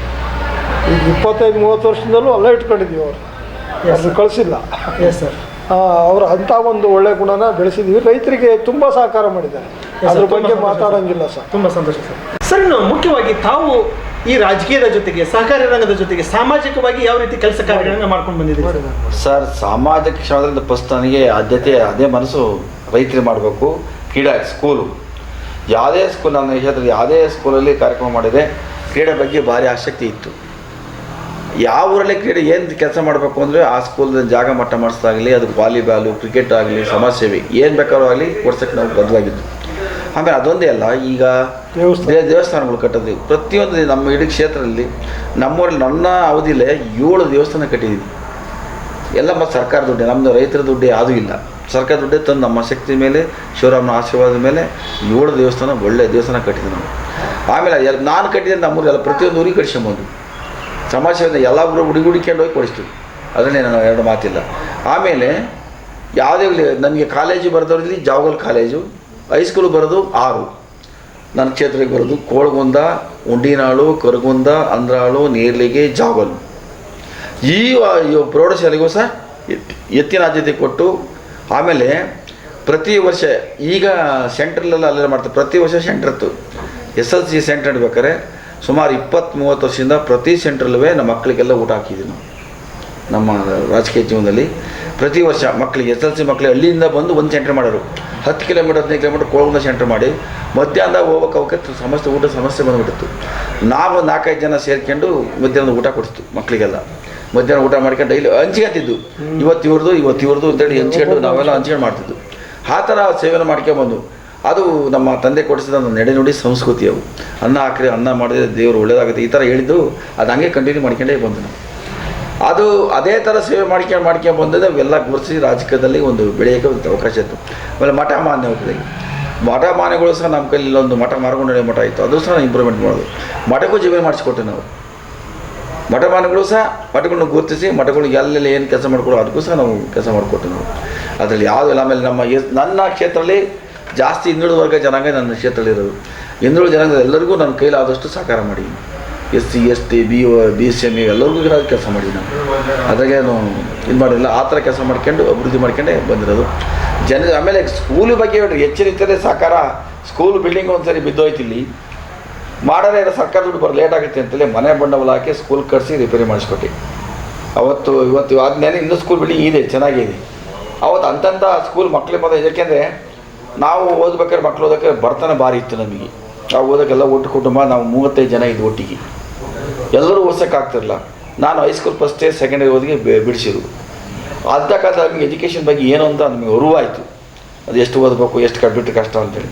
ಇವತ್ತು ನಮಗೆ ನಾವು 4 ಜನ, ನಮ್ಮ ಮಕ್ಕಳಿಗೆ 7 ಜನ, ನಮ್ಮ ಅಣ್ಣನ ತಮ್ಮಗಳೆಲ್ಲ 7 ಜನನೂ ಕೆಲಸ ಕಳಿಸಿ ಒಬ್ಬರೂ ಸಹ ಬರಲಿಲ್ಲ. ಎಲ್ಲರೂ IR ಆಫೀಸರ್ನೇ ಮಾಡಿದೆ ನಾವು. ಎಲ್ಲರೂ ಓದಿದ್ರು, ಕೆಲಸಕ್ಕೆ ಹೋದರು. ಆಗ ಎಜುಕೇಷನ್ಗೆ ಒತ್ತು ಕೊಟ್ಟು ಯಾರೇ ಬಂದ ನಾನು ಫೀಸ್ ಕಟ್ಟಬೇಕು ನಾನು ವಾಪಸ್ ಕಳಿಸಿಲ್ಲ ಅವನ್ನ ನನ್ನ ಕೈಲಾದ ಸೇವೆಯನ್ನು ಕೊಟ್ಟು ಕೈಲಾದ ಕೊಟ್ಟು ಕಳಿಸಿ ಫೀಸ್ ಕಳಿಸಿ ಇವತ್ತು ಅಷ್ಟೇ ಯಾರೋ ಹಾಸ್ಟೆಲ್ ಸೀಟ್ ಬೇಕು ಅಂದರೆ ಫಸ್ಟ್ ನಾನು ಪೆಟ್ರೋಲ್ ಹಾಕ್ಸ್ಕೊಂಡಾಗ ಅವ್ನಿಗೆ ಹಾಸ್ಟೆಲ್ ಸೀಟ್ ಕೊಟ್ಟೆ ನನಗೆ ಮನೆ ಬರೋದು. Yes sir. ಇವತ್ತು ಯಾರೋ ಬಣ್ಣ ನಾನು ಅಲ್ಲಿಗೆ ಕಾಲೇಜಿಗೆ ಸೀಟ್ ಬೇಕು ನನಗೆ ಕಳಿಸ್ಕೊಡಿ ಅಂತಂದರೆ ತಮ್ಮ ಸರ್ಟಿಫಿಕೇಟು ಅಪ್ಲಿಕೇಶನ್ ಆಗಿರೋ ತಗೊಂಬ ಇಲ್ಲಿ ಅಂತ ಸೀದಾ ಹೋಗಿ ಎಲ್ಲಿ ಯಾರು ಆಫೀಸ್ ಇರ್ತಾವ ಅದು ಕೂತ್ಕೊಂಡು ಅವ್ರು ಸೀಟ್ ಕೊಡಿಸಿ ನಮ್ಮ ಮನೆಗೆ ಬರೋದು. ಆ ಒಂದು ರೂಢಿ ಬೆಳೆಸಿಡಿ ಇವತ್ತಿವಿ ಈಗಿವಿ. ಅದೊಂದು ನಮಗೆ ಮಕ್ಕಳ ಎಜುಕೇಷನ್ಗೆ ಒತ್ತು ಜಾಸ್ತಿ ಕೊಟ್ಟಿದ್ದೀವಿ. ಎಸ್ ಸರ್, ತುಂಬ ಸಂತೋಷ ಸರ್. ತಾವು ಕೂಡ ಈ ಒಂದು ಸಾಮಾಜಿಕ ರಂಗದಲ್ಲಿ ರಾಜಕೀಯದ ಜೊತೆಗೆ ಸಹಕಾರಿ ರಂಗದ ಜೊತೆಗೆ ರಾಜಕೀಯ ಸಾಮಾಜಿಕವಾಗಿ ಯಾವ ರೀತಿ ಕೆಲಸ ಕಾರ್ಯಗಳನ್ನು ತಾವು ಮಾಡಲಿಕ್ಕೆ ಸಾಧ್ಯ ಆಯಿತು ಸರ್? ನಾವು ಸಾಕಷ್ಟು ಜನಗಳಿಗೆ ಸಹಕಾರ ಮಾಡ್ಕೊಡೋದು ನನ್ನ ಗುರಿ. ನಂದು ಹೆಂಗೆ ಅಂದರೆ ಹೆಚ್ಚು ಬಡವ್ರನ್ನ ಕಂಡ್ರೆ ನನಗೆ ತುಂಬ ಇಷ್ಟ. ಬಡವರು ಅಂದರೆ ನನಗೊಂದು ತುಂಬ ಒಂಥರ ಏನೋ. ನಮ್ಮ ತಂದೆ ಒಂದು ಮಾತು ಹೇಳಿದ್ರು ನನಗೆ, ಮಗ ನೀನು ಎಷ್ಟೇ ದುಡಿದ್ಬೋದು, ಎಷ್ಟೇ ಸಂಪಾದನೆ ಮಾಡ್ಬೋದು, ಆ ಸಂಪಾದನೆ ಮಾಡಿದರೆ ನೀನು ಹಿಂದೆ ಬರೋದಿಲ್ಲ. 10 ಜನ ಗುರುತಿಸ್ಬೇಕು ಅಂದರೆ ನೀನು ರಾಜಕಾರಣಕ್ಕೆ ಹೋಗಬೇಕು. ರಾಜಕಾರಣಕ್ಕೆ ಇಳಿದಾಗ ಮಾತ್ರ ನೀನು. ನಮ್ಮ ತಂದೆನೂ 10 ವರ್ಷ ಚೇರ್ಮನ್ ಆಗಿದ್ದರು. ನಾವು ಅದನ್ನು ಸ್ವಲ್ಪ ದೂರ ಇಟ್ಟಿದ್ದು, ಬೇಜಾರ ಈ ರಾಜಕಾರಣ ಬೇಡ ಅಂತ. ಆದರೆ ನಮ್ಮ ತಂದೆ ನೀನು ಎಷ್ಟೇ ದುಡಿದ್ರೂ ನೀನು ರಾಜಕಾರಣದಲ್ಲಿ ಗುರುತಿಸ್ದಂಗೆ ನೀನು ಎಷ್ಟು ದುಡಿದ್ರೂ ಗುರುತಿಸೋದಿಲ್ಲ, ನೀನು ಅದು ಇಳಿ ಅಂತ ಹೇಳಿ ಕಳಿಸಿದ್ರು. ನಮ್ಮ ಸಾಮಾಜಿಕ ರಂಗದಲ್ಲಿ ಇರಬೇಕು, ಜನಗಳಿಗೆ ಸೇವೆ ಮಾಡೋದು ಕಲಿ. ನೀನು ದುಡಿದು ಸಂಪಾದನೆ ಮಾಡೋದು ದೊಡ್ಡದ ವಿಷಯ ಅಲ್ಲ. ಸಾರ್ವಜನಿಕರಿಗೆ ನಿನ್ನ ಕೈಲಾದ ಸಹಾಯ ಮಾಡು, ನಿನ್ನ ಕೈಲಾದಷ್ಟು ಸಹಾಯ ಮಾಡು. ಬೇರೆ ನೀನು ಎಲ್ಲದನ್ನೂ ಒರೆಸ್ಕೊಡ್ಬೇಡ ಅವರಿಗೆ. ಸರ್ಕಾರ ಸವಲತ್ತು ಏನಾದ್ರು ಇದ್ರೂ ತಂದು ಕೊಡು ಅವರಿಗೆ. ಅದೊಂದು ಗುರಿ ಇಟ್ಕೊಂಡಿದ್ದೆ ನಾವು. ಹಂಗೆ ನಾನು ಇವ್ರಂಗೆ ಯಾರಿಗೆ ವಿವಿಧ ವೇತನ ಆಗಲಿ, ವೃದ್ಧಾಪ್ಯ ವೇತನ ಆಗಲಿ, ಅಂಥವು ಎಲ್ಲ ನಮ್ಮ ಕೈಯಿಂದಲೇ ಖರ್ಚಾಗಿ ಮಾಡ್ಕೊಂಬಂದು ಅವರಿಗೆ ಆರ್ಡರ್ ಕಾಪಿ ತಂದು ಕೊಡೋ ಕೆಲಸನೂ ಮಾಡ್ತಾಯಿದ್ದೆ. ಹಾಗೆ ಈ ಶಾಲೆ ಬಗ್ಗೆನೂ ನಾನು ಅಷ್ಟೇ ಉತ್ಸಾಹದಿಂದ ನನ್ನ ಮನೆ ಮುಂದೆ, ಇವ್ರ ಮನೆ ಮುಂದೆ ಹೆಂಗೆ ಶಾಲೆ ಇದೆಯೋ ನಮ್ಮ ಮನೆ ಮುಂದೆ ಹಂಗೆ ಶಾಲೆ ಇದೆ. ಇವತ್ತಿನವರೆಗೂ ಆ ಶಾಲೆ ಯಾವೇ ಉಪಾಧ್ಯಾಯರುಗಳು ಬಂದರೂ ನನ್ನನ್ನು ಅಷ್ಟೊಂದು ಪ್ರೀತಿಯಿಂದ ಮಾಡ್ತಾರೆ. ಧರ್ಮಣ್ಣರೇ ನೀವು ಒಬ್ಬರು ಬಿಟ್ಟರೆ ನಮ್ಗೆ ಹೇಳೋರು ಯಾರೂ ಇಲ್ಲ ಇಲ್ಲಿ ಅಂತ. ಹಾಗೆ ನಾನು ಅದೊಂದು ಗುರಿ ಇಟ್ಕೊಂಡು ಸಾರ್ವಜನಿಕರ ಬಗ್ಗೆ ನನಗೂ ತುಂಬ ಅಭಿಮಾನ ಇದೆ. ಕೆಲಸಗಳು ಮಾಡಿಕೊಡ್ಬೇಕು ಅನ್ನೋದು. ನಾವು ನಮ್ಮ ಯಾರು ಅವ್ರನ್ನ ಕೇಳಲ್ಲ, ನಾವೇ ಪೆಟ್ರೋಲ್ ಹಾಕ್ಸ್ಕೊಂಡು ಕರ್ಕೊಂಡು ಹೋಗಿ ಎಲ್ಲರೂ ಕೆಲಸ ಮುಗಿಸ್ಕೊಂಡು ಕರ್ಕೊಂಡ್ಬರ್ತೀವಿ. ಅದೊಂದು ಗುಣ ನನಗಿದೆ ಮಾತ್ರ. ಸರ್, ತುಂಬ ಸಂತೋಷ ಸರ್. ಸರ್, ಇನ್ನು ಕೊನೆಯದಾಗಿ ತಮ್ಮನ್ನು ಇಲ್ಲಿವರೆಗೆ ಬೆಳೆಸಿದಂಥ ಜನತೆಗೆ, ತಮ್ಮ ಪಕ್ಷದ ಹಿರಿಯರಿಗೆ, ಮುಖಂಡರಿಗೆ, ತಮ್ಮ ಕ್ಷೇತ್ರದ ಜನತೆಗೆ ನಮ್ಮ ಮೀಡಿಯಾ ಮೂಲಕ ಏನು ತಮ್ಮ ಕೃತಜ್ಞತೆಗಳನ್ನು ಸಲ್ಲಿಸಲಿಕ್ಕೆ ತಾವು ಬಯಸ್ತೀರಿ? ಸರ್, ಇವತ್ತೇನಾದ್ರು ನಾವು ಈ ಮಟ್ಟಕ್ಕೆ ಬೆಳೆದ್ವಿ ಅಂದರೆ ಕಾರ್ಯಕರ್ತರ ಕಾರಣ. ಈ ಕಾರ್ಯಕರ್ತರಿಲ್ದವ್ರು ನಾವು ಏನು ಮಾಡೋಕ್ಕಾಗ್ತಿಲ್ಲ. ಪ್ರತಿಯೊಂದು ರೀತಿಯಲ್ಲಿ ಸಣ್ಣ ಗ್ರಾಮ ಪಂಚಾಯತ್ ಹಿಡ್ಕೊಂಡು ಈ ಮಟ್ಟಿಗೆ ಬೆಳೆಸಿದ್ರೆ ಅಂದರೆ ಅವರು ಕಾರ್ಯಕರ್ತರು ಮೇಯ್ನು. ಅದಕ್ಕೆ ನಮಗೆ ಗಾಡ್ ಫಾದರು ಶಿವರಾಮು. ನಮ್ಮ ಇತ್ತಿಗೆ ನಮ್ಮ ಕುಟುಂಬನೂ ನಾವು ಹೋದಾಗ ಹೆಲ್ಪ್ ಮಾಡೋಕ್ಕೆ ಎಲ್ಲ ಸಹಕಾರ ಮಾಡಿದಂಥ ನಾವು ಕುಟುಂಬ. ನಿಜವಾಗೂ ಕುಟುಂಬದೊಳಗೆ ಸಹಕಾರ ಮಾಡಿ ರಾಜಕಾರಣ ಮಾಡೋಕ್ಕಾಗಲ್ಲ. ಯಾಕೆ ನಾವು ಜಾಕಿನ ಜಂಟಿ ಇದ್ದಾಗ ಅವ್ರು ಆ ಕಡೆಯಲ್ಲೇ ಹೋಗ್ತಾನೆ, ದುಡಿತಾನೆ, ಈ ಕಡೆ ಬರಲ್ಲ ಅಂತಂದ್ರೆ. ಆದರೆ ನಮ್ಮ ಅಣ್ಣ ಆಗಲಿ, ನಮ್ಮ ಅತಿಯರಾಗಲಿ ಅವರೆಲ್ಲ ನಮಗೆ ಒಳ್ಳೆಯ ರೀತಿಯ ಸಹಕಾರ ಮಾಡಿಕೊಟ್ಟು ಇಲ್ಲಿವರೆಗೆ ತಗೊಂಬಂದು ನಿಜವಾಗೂ ಅವ್ರಿಗೆ ಇವತ್ತು ನಾವು ತುಂಬ ಧನ್ಯವಾದಗಳನ್ನು ಹೇಳ್ತೀವಿ. ನಮ್ಮ ಇಡೀ ಕಾರ್ಯಕರ್ತರು ಯಾವುದೇ ಎಲೆಕ್ಷನ್ನಾಗಲಿ ಬಂದು ಒಂದು ಉರುಪ ನಿಂತ್ಕೊಂತಾರೆ. ನಾನು ಮಾದೇವಣ್ಣ ನಿಂತಿದ್ದೆ ಅಂದರೆ ಮುಗೀತು. ಒಂದು ಇಲ್ಲಿಗೆ ಜನಸಾಮಾನ್ಯರೇ ಸೇರ್ಕೊಂಡು ಬಂದು ನಿಂತ್ಕೊಂತಾರೆ. ಅವ್ರು ಏನು ಮನಸ್ಸು ಏನಾಗೋದು ನನಗೆ ಗೊತ್ತಾಗಲ್ಲ. ಆ ಮಟ್ಟಕ್ಕೆ ನಾನು ಕೇಳ್ರಿ, ಆ ಮಟ್ಟಕ್ಕೆ ಜನ ಗುರುತಿಸಿ ಓಡ ಬರುತ್ತೆ. ನಾನು ಏನು ಮಾಡಿದ್ದಾನೆ, ಮಾಡಿದ ಕೆಲಸ ನನಗೇನು ಗೊತ್ತಾಗೋದಿಲ್ಲ. ನಂತೀನಿ ಬಿಡ್ರ ಮಾತನಾಡಿ ಸಾಕು ರಾಜಕಾರಣ ಅಣ್ಣ ನಿನಗೆ ಗೊತ್ತಾಗ್ತಾ ಇಲ್ಲ. ಜನ ಸೇವೆ ಮಾಡಿದ್ವಿ, ಅದನ್ನು ಋಣ ತೀರಿಸ್ಬೇಕು ಅಂದರೆ ಇನ್ನೂ ಹೋಗಿ ಕೆಲಸ ಮಾಡಬೇಕು. ನೀವು ಮಾಡಬೇಕು ಅಂದರೆ ಆಯಿತು, ನಿರಂತರ ನಿಮ್ಮ ಆಶೀರ್ವಾದ ನಮ್ಗೆ ಯಾವಾಗಲೂ ಇರಲಿ. ನಮಗೂ ಸಹ ಅವಕಾಶ ಭಗವಂತ ಕೊಟ್ಟರೆ ಮಾಡ್ತೀವಿ ಅಂಥೇಳಿ ಕಾರ್ಯಕರ್ತರು ಎಲ್ಲರಿಗೂ ಮತ್ತು ನಮ್ಮ ಏನು ಗಾಡ್ ಫಾದರ್ ಆದ ಶಿವರಾಮಣ್ಣ, ಪಕ್ಷದ ನಮ್ಮ ಕಾಂಗ್ರೆಸ್ ಪಕ್ಷದ ಸಿದ್ದರಾಮಯ್ಯನವರು, ಡಿ ಕೆ ಶಿವಕುಮಾರ್ ಅವರಿಗೂ ಎಲ್ಲರ ಆಶೀರ್ವಾದ, ಅವರೆಲ್ಲರಿಗೂ ನನ್ನ ವೈಯಕ್ತಿಕವಾಗಿ ಧನ್ಯವಾದಗಳನ್ನು ಹೇಳ್ತೀನಿ. ಎಸ್ ಸರ್, ತುಂಬ ಸಂತೋಷ ಸರ್. ತಾವು ತಮ್ಮನ್ನು ಇಲ್ಲಿವರೆಗೆ ಬೆಳೆಸಿದಂಥ ಜನತೆಗೆ ಆಗಿರ್ಬೋದು, ಪಕ್ಷದ ಹಿರಿಯರಿಗೆ, ಮುಖಂಡರಿಗೆ ನಮ್ಮ ಮೀಡಿಯಾ ಮೂಲಕ ಏನು ಸಹ ಒಂದು ಕೃತಜ್ಞತೆಗಳನ್ನು ಸಲ್ಲಿಸಲಿಕ್ಕೆ ಬಯಸ್ತೀನಿ. ನಾನು ಈ ರಾಜಕೀಯಕ್ಕೆ ಬರೋದಕ್ಕೆ ಮೂಲ ಕಾರಣ ನಮ್ಮ ತಂದೆದೊಂದು ಮಾತು, ನೀನು ಹೆಚ್ಚಿಗೆ ಸಂಪಾದನೆ ಮಾಡದೇ ಇದ್ದರೂ, ಎಷ್ಟೇ ಸಂಪಾದನೆ ಮಾಡಿದರೂ ಬೆಲಿಲ್ಲ, ನೀನು ರಾಜಕೀಯಕ್ಕೆ ಇಳಿಬೇಕು ಅಂತ ಅವ್ರದ್ದೊಂದು ಆಶೀರ್ವಾದ ಇತ್ತು. ಹಾಗೆ ಇವರು ನನ್ನನ್ನು ಬಿಡದಲ್ಲೇ ಹೇಳಿದ್ರು, ನೀವು ಬರೀ ಅದಕ್ಕೆ ಮಾಡಬೇಡ, ವ್ಯವಸಾಯದಲ್ಲಿ ನೀವು ಅದು ಮಾಡೋಕ್ಕಾಗಲ್ಲ, ಬಾ ಇಲ್ಲಿ ಅಂತ. ಇವರು ಸಹ ನನ್ನನ್ನು ಕರೆದ್ರು. ಹಾಗೆ ಜನಗಳು ಅಷ್ಟೇ ಒಂದು ಪ್ರೀತಿ ಇವ್ರ ಜೊತೆ ಇದ್ದದ್ರಿಂದ ಇವ್ರಿಗೆ ಹೆಂಗೆ ಬೆಲೆ ಕೊಟ್ಟರು ಹಂಗೆ ನನಗೂ ಜನಗಳು ಅಷ್ಟೇ ಬೆಲೆಗೆ ಸಹಕಾರ ಕೊಟ್ಟು ಅವರೆಲ್ಲರಿಗೂ ನನ್ನ ಕೃತಜ್ಞತೆ ಹೇಳ್ತೀನಿ. ಎಲ್ಲ ನಮ್ಮ ಮಾಲಿಂಗಪ್ಪನವ್ರಿರ್ಬೋದು, ಮತ್ತು ಸುಮಾರು ನೇರ್ಲಿಗೆ ಸೋಮಣ್ಣ, ಎಲ್ಲ ಬ್ಲ್ಯಾಕ್ ಅಧ್ಯಕ್ಷರುಗಳು, ಈ ನಮ್ಮ ಮತ್ತು ರುದ್ರೇಶ್ ಗೌಡ್ರ ಕಾಲದಲ್ಲಿ MLA ಇದ್ದಾಗ ಅವರು ರುದ್ರೇಶ್ ಗೌಡ್ರಂತೂ ನನಗೆ ಭಾರಿ ಇದು ಮಾಡಿಬಿಟ್ರು, ತುಂಬ ಸಹಕಾರ ಮಾಡಿದರು. ಆ ವಿಚಾರದ ಬಗ್ಗೆ ನಾನು ಎಷ್ಟು ಹೇಳಿದ್ರು ತೀರ್ದು ಮಾತ್ರ. ಯಾವ ಸಮಯದಲ್ಲಿ ಹೋಗಿ ಲೆಟ್ರಿಗೆ ಕೊಟ್ರಿ ತಗೊಂಬ ಧರ್ಮಣ್ಣ ಅಂತ ಸುಮ್ಮನೆ ಏನೂ ನೋಡ್ತಿರಲಿಲ್ಲ, ತಗೊಂಡು ಸೈನ್ ಹಾಕಿ ಕೊಟ್ಬಿಡೋರು. ಅಂಥ ಒಂದು ಉದಾರವಾದ ಮನಸ್ಸು ರುದ್ರೇಶ್ ಗೌಡ್ರದ್ದು. ಅಂಥ ಒಬ್ಬ ಒಳ್ಳೆ ವ್ಯಕ್ತಿನ ನಾವು ಪಾಪ ಬೇಗ ಹೋಗ್ಬಿಟ್ರು, ಅದೊಂದು ನೋವಾಗ್ತಾಯಿತ್ತು ನಮ್ಮ ಮನಸ್ಸಿಗೆ ಮಾತ್ರ. ಹಾಗೆ ಮತ್ತು ಶಿವರಾಮ್ ಅವರು ಯಾವುದೇ ಒಂದು ಸಹಕಾರ ಬೇಕು ಅಂದರೆ ಅವರು ನಮ್ಮನ್ನು ಎಲ್ಲೇ ಗುರುತಿಸೋದಕ್ಕೆ ಅವರೇ ಬೇಕು ನನಗೆ. ಹಾಗೆ ಯಾವುದೇ ಒಂದು ವಿಚಾರನೂ ಅವ್ರಿಗೆ ಹೇಳ್ತೀವಿ ನಾವು ಏನು ಮಾಡಬೇಕು ಏನು ಬಿಡಬೇಕು ಅಂತ. ಹಾಗೆ ಎಲ್ಲ ನಮ್ಮ ಮತ ಬಾಂಧವರಾಗಲಿ, ಈ ಎಲ್ಲ ನಮ್ಮ ಕಾಂಗ್ರೆಸ್ ಪಾರ್ಟಿ ಕಾರ್ಯಕರ್ತರು ಎಲ್ಲರಿಗೂ ನನ್ನ ಕೃತಜ್ಞತೆ, ಅವರಿಗೆ ನಮಸ್ಕಾರಗಳನ್ನು ಹೇಳ್ತಾ ನಾನು ಮಾತು ಮುಗಿಸ್ತಾ ಇದ್ದೀನಿ. ತುಂಬ ಸಂತೋಷ ಸರ್. ಇಷ್ಟೊತ್ತು ನಮ್ಮ ಮತ್ತು ನಮ್ಮ ವೀಕ್ಷಕರ ಮುಂದೆ ತಮ್ಮ ಒಂದು ರಾಜಕೀಯದ ವಿಷಯಗಳನ್ನು, ಸಾಮಾಜಿಕ ರಂಗದ, ಸಹಕಾರಿ ರಂಗದ ವಿಷಯಗಳನ್ನು ಹಂಚಿಕೊಳ್ಳೋದಕ್ಕೆ ತುಂಬ ಧನ್ಯವಾದ. ನಮಸ್ಕಾರ ಸರ್. ನಮಸ್ಕಾರ ಸರ್. ತಮಿಳುನಾಡಿನ ವೀಕ್ಷಕರು ಇಷ್ಟೊತ್ತು ಮಾತನಾಡಿದಂತಹ ಹಾಸನ ಜಿಲ್ಲೆ ಅರಸೀಕೆರೆ ಕೃಷಿ ಉತ್ಪನ್ನ ಮಾರುಕಟ್ಟೆ ಸಮಿತಿಯ APMCಯಲ್ಲಿ ಮಾಜಿ ಅಧ್ಯಕ್ಷರಾಗಿ ಸೇವೆಯನ್ನು ಸಲ್ಲಿಸಿರುವಂತಹ ಸನ್ಮಾನ್ಯ ಶ್ರೀ BS ಮಾದೇವಪ್ಪ ಸರ್ ಅವರ ಮಾತುಗಳನ್ನು, ಜೊತೆಗೆ ಅರಸೀಕೆರೆ APMCಯಲ್ಲಿ ಮಾಜಿ ಅಧ್ಯಕ್ಷರಾಗಿ ಸೇವೆ ಸಲ್ಲಿಸಿದಂತಹ ಸನ್ಮಾನ್ಯ ಶ್ರೀ CN ಧರ್ಮಪ್ಪ ಚಿಕ್ಕಚ್ಚೆ ಸರ್ ಅವರ ಮಾತುಗಳನ್ನು, ಇವರ ಇನ್ನಷ್ಟು ಮಾಹಿತಿಗಾಗಿ ಲಾಗನ್ ಆಗಿ www.politiciansinIndia.com ಸೋಷಿಯಲ್ ಮೀಡಿಯಾ. ಜೈ ಹಿಂದ್, ಜೈ ಕರ್ನಾಟಕ.